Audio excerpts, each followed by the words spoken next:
Yo, what's going on, Senpai Squad? Welcome back to a brand new video, and today we're talking about chapter 17 of Samurai 8. I can't. 17? No way. There's not. I have to actually check this now because I've said it, but I can't believe it. There's no way we're 17 chapters deep. Oh my god, we are actually 17 chapters deep into Samurai 8 already. That is mental to me. Anyway, this chapter was the brand new start of our brand new arc, and I've got to say, I really did love how this arc has started. I think it was an almost perfect introduction to, obviously we're on a new world. We've got Hachimaru with a new outfit, which is absolutely, I think it's such a cool outfit. I'm not gonna lie, it's so damn cool. Like, the amount of Twitter avies that are gonna be spawned from Hachimaru's new outfit is just, they are countless. But on top of that, we're in a brand new area. We've got new characters who've been introduced in this chapter. All round, there's not much wrong with this chapter. And for that reason, I think I'm going to give it a 4. I know some of you people who say, well, you just said there was nothing wrong with it. Give it a 5. I try and keep my 5s reserved for like those absolutely just out of this world 10 out of 10 chapters, which you'll just remember forever and ever. And I feel like this chapter wasn't quite one of those. Although, you know, this arc, just like the previous arc we just had, I'll be very surprised if there's not a few 5 stars to be spawned from it. But no, I think 4 stars is a fair result from me for what I had to give this chapter. But as always, let's have a look what you guys had to say. So despite what I had to say, 65% of you guys have gone with a 5 stars this chapter, and let's have a look. So Mad Monkey McKnight says 5 out of 5. This chapter was what I was expecting from the beginning of a new arc. We got insight into some new characters who are most likely keys, or at least one of them. The new method to search for them and the comedy in this chapter was also spot on. I like Hachimaru's new outfit as well. Yeah, and I think that's a great place to start to branch out into a few of the things, a few of the topics that I think we can talk about with this chapter. I think I'm going to start off with the comedy because it's keep it short and sweet. The comedy, I loved this chapter, and the scenes of the princess and Hachimaru, they turned me into some sort of like 14-year-old fangirl.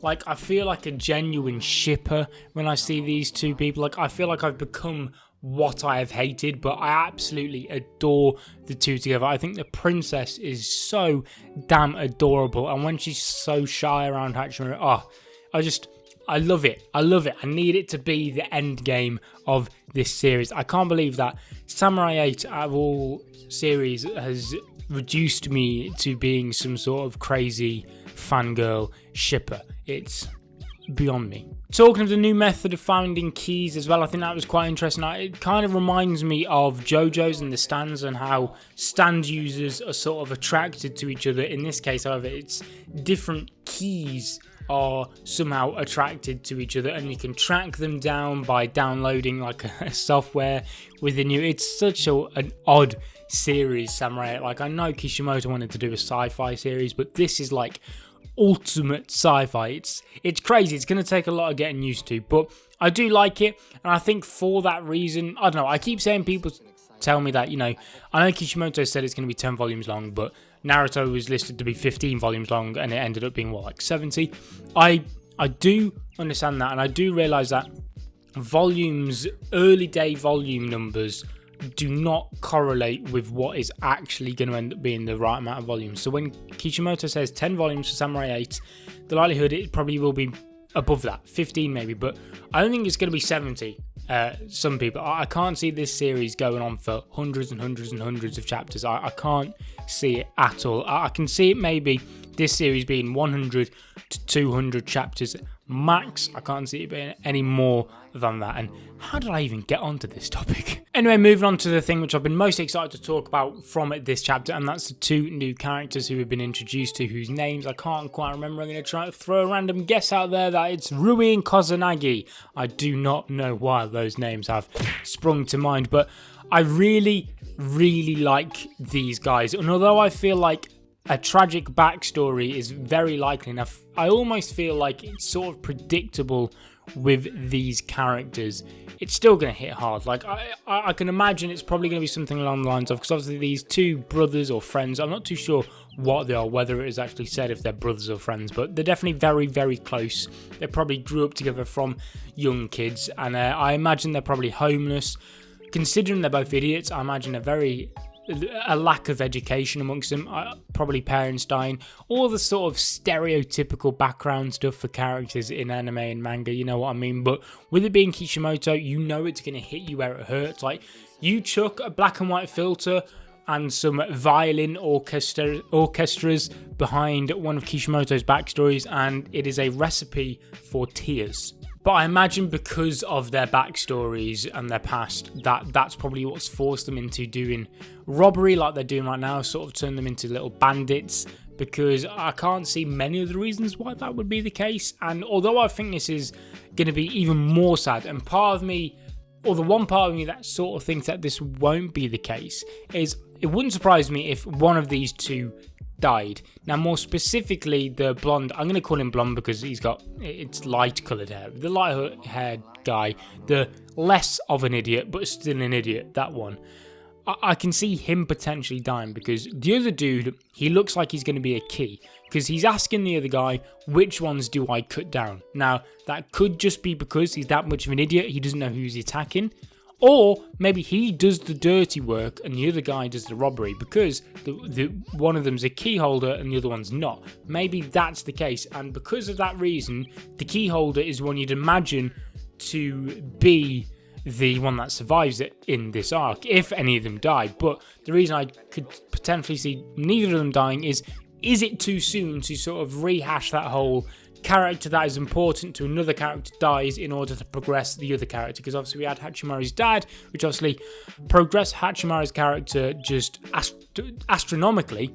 Will they do the same again so soon with another character in this arc? I'm not too sure, but I wouldn't put it past them. I think it'd be an interesting and heartbreaking thing for them to do. I can also see if that was the case, that they would then join Hachimaru's squad, which we haven't actually got a name for the squad yet, which I'm excited to know what they'll call it, because obviously, usually, we've got names for them. We've got Team 7, the Fairy Tail Guild, the Black Bulls, the Straw Hats. We haven't got a name for Hachimaru's squad yet, so that's going to be interesting to see what that's called. But yeah, it wouldn't surprise me if one of them dying was the key to the other one actually joining Hachimaru's squad, because I can see both of them joining, but I think if one of them was to die, considering how the key holder, I'm going to say he is a key holder in case he's not, I don't know, but because of how much of an idiot he is, he's going to need someone to look after him, and I think that's why he'd join Hachimaru's squad. On the other hand, if both of them survive, they may just join Hachimaru's squad, because if their backstory does end up being that they're these kind of really tragic homeless kids that have grew up together,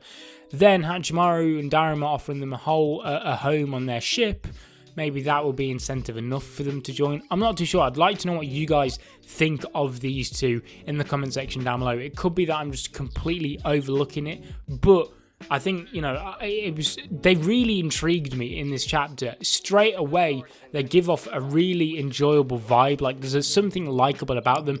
They're clearly not going to be antagonists. They'll probably be antagonists for a chapter, but they're not going to be the bad guy of the arc at all. I'll be absolutely mind blown if that was the case. That'd be a crazy switch up from Kishimoto, but no, they don't resonate any bad guy antagonist energy at all.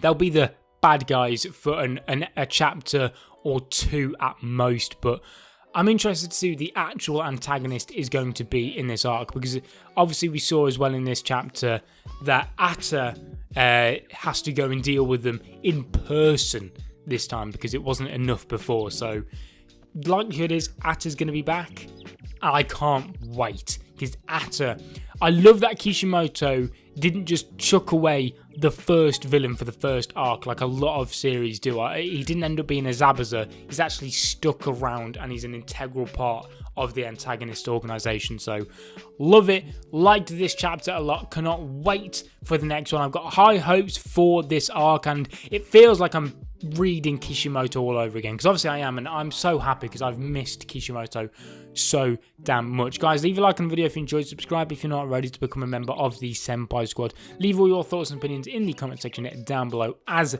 always, I'm really trying to hit 3K by the end of the year. I understand it's a very, very long stretch to happen, but, you know, we all read manga, you know. We've got goals, let's reach them. Guys, I'll see you guys in another video. But until then, peace. 執着の地を焦がす寡黙な炎おびき寄せられた神々の化身恐れを知らぬ剣が貫く目指す場所とはまだ見ぬ定め近づいてくる決戦の時